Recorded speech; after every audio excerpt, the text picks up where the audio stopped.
আসসালামু আলাইকুম ওরহমতুল্লাহি আবারাকাতু।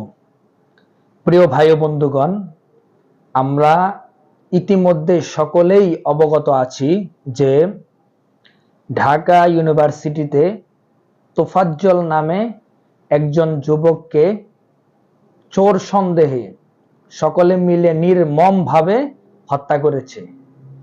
চোর সন্দেহে তোফাজ্জল নামে এক যুবককে নির্মমভাবে ঢাকা বিশ্ববিদ্যালয়ে সম্ভবত এই সলিমুল্লাহ মুসলিম হলে তাকে নির্মমভাবে হত্যা করা হয়েছে।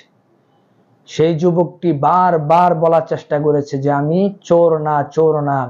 সে তার পরিবার পর্যন্ত জিনিসটি জানিয়েছে নাম্বার দেওয়ার মাধ্যমে।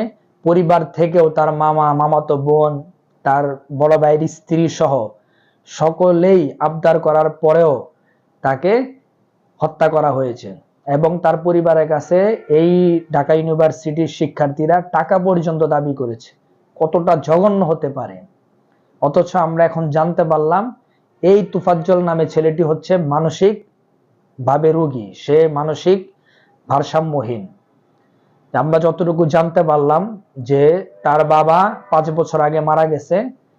তার বাবার মৃত্যুর 5 বছর পরে ক্যান্সারে তার মা মারা যায়। কিছুদিন আগে তার ভাই, তিনিও লিভার ক্যান্সারে মারা যায়। এখন বর্তমানে রক্তের সম্পর্ক বলতে তার অবশিষ্ট পৃথিবী তার কেউ ছিলেন না।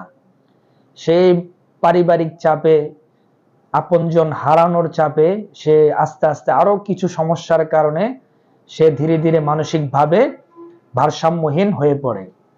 এই তোফাজ্জল নামে ছেলেটি ঢাকা ইউনিভার্সিটিতে যায়। পাগল যে কোনো ভাবে সে গেছে। সে শতবার নিজের জবানে বলার পরেও, তার পরিবার থেকে বারবার বলার পরেও এই শিক্ষার্থীরা তাকে বাঁচতে দেয়নি। সকলে মিলে নির্মম ভাবে তাকে পিটিয়ে হত্যা করেছে। তো এই শিক্ষার্থীদের ব্যাপারে, এই জালেম শিক্ষার্থীদের ব্যাপারে শরীয়ত কি বলে, শরীয়ত তাদের ব্যাপারে কি সিদ্ধান্ত রাখে, চলুন শাইখ আহমদুল্লাহ হুজুরের নিজ জবান থেকে আমরা জানবো এদের ব্যাপারে শরীয়তে কি দৃষ্টান্ত। চলুন আমরা দেখে আসি। পরিস্থিতিতে অনেকে আইন হাতে তুলে নিচ্ছে, যাদের ব্যাপারে মানুষ সংঘবদ্ধ হয়ে আঘাত করছে, তারা জালিম। তবু তারা আইন নিজের হাতে তুলে নেওয়া সংগত হচ্ছে কিনা। কেউ যদি অন্যায় করেও তারপর আইন হাতে তোলা জায়েজ নেই, কারণ এর মধ্য দিয়ে একটা সমাজ বিশৃঙ্খল হয়, এর মধ্য দিয়ে অনেক অন্যায়ের পথ সুগম হয়। আপনি যাকে অন্যায়কারী হিসাবে তার ব্যাপারে শাস্তি দেওয়ার কাজটা করতে যাচ্ছেন, এটা যদি আরেকজনও করে তাহলে সেক্ষেত্রে ঠুনকো অজুহাতে একজন আরেকজনের শত্রুতা উদ্ধার করা শুরু করবে। সমাজে একটা বাজে দৃষ্টান্ত তৈরি হবে এবং একটা অস্থিতিশীল পরিস্থিতি আসবে। নবী করিম সাল্লাল্লাহু আলাইহি সাল্লাম বিচার করতেন, বিচারের আলোকে শাস্তি কার্যকর হতো। কোরআনের যে বিধান আছে সেই বিধানের আলোকে সাহাবীরা যার যার মধ্যে করে শাস্তি কার্যকর করতেন না। পরে নবী সাল্লাল্লাহু আলাইহি সাল্লামের কাছে আনা হতো, তিনি বিচার করতেন। পরবর্তীতে সাহাবীরা যখন খেলাফতের দায়িত্ব পেয়েছেন তারা বিচার করতেন, তার আলোকে বিচার করা হতো।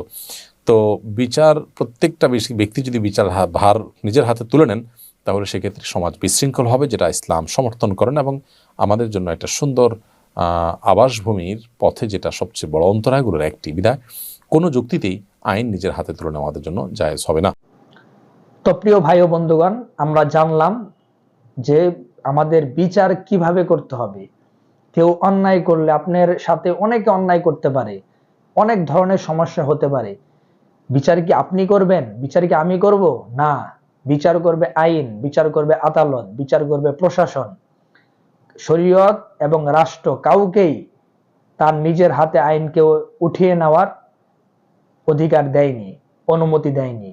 সুতরাং আমরা সকলেই ভবিষ্যৎ প্রজন্মকে আমরা জানিয়ে দিব এবং আমরা নিজেরাও সতর্ক থাকব, কোনো অবস্থাতেই আইন নিজের হাতে তুলে নেওয়া যাবে না। আল্লাহ আমাদের সকলকে এই জাতীয় নেক্কারজনক, লজ্জাজনক কাজ থেকে বেঁচে থাকার তৌফিক দান করুন। সকলে বলি আল্লাহুম্মা আমিন। এবং এই জাতীয় ভালো ভালো তথ্য পেতে, নিউজ পেতে আপনারা আমার চ্যানেলটিকে সাবস্ক্রাইব করে দিবেন এবং পাশে থাকা যে বেল আইকনটি আছে সেটিও অন করে দিবেন। আসসালামু আলাইকুম ওয়া রাহমাতুল্লাহি ওয়া বারাকাতুহু।